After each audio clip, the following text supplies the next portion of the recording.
Hey, Clayton, what age will I be in heaven? I love this question. This one's so good because every kid asks it at some point in church. Every kid, it does this. I've been asked by hundreds of kids over the years about this. What age will you be in heaven?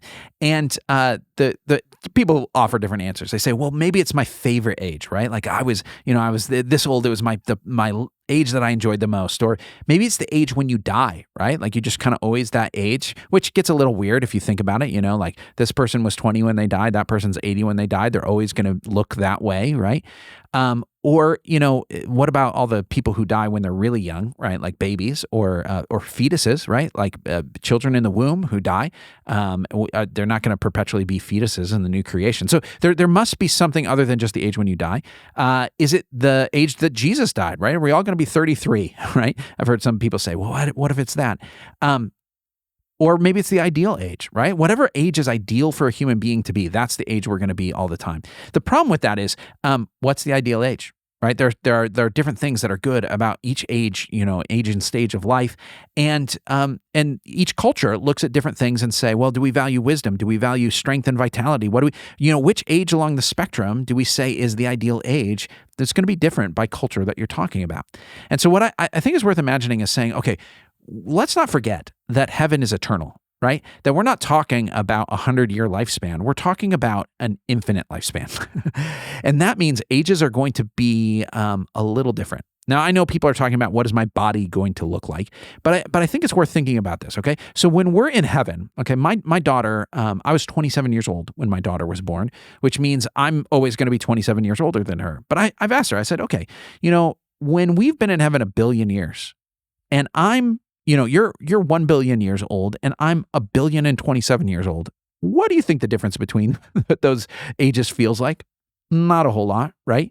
When you're 1 trillion years old and I'm 1,027,000,027, or when we could just go on and on and on, that 27-year difference is not going to make much difference. And so those things are going to sort of melt away and we're not going to feel like there's all these different ages.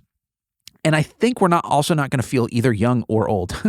I think what we're going to see is what it looks like when you combine maturity and vitality, right? Because this is the thing that has happened to us. When, because of sin, the vitality of youth gets sapped away by age and illness and so on and death.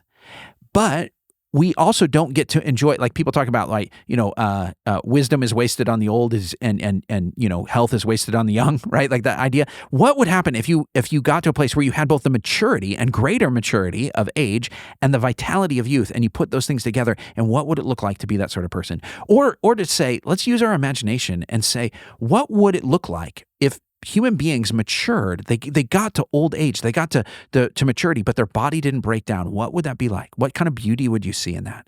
I think there's something worth kind of playing those things out and saying, what would that be like?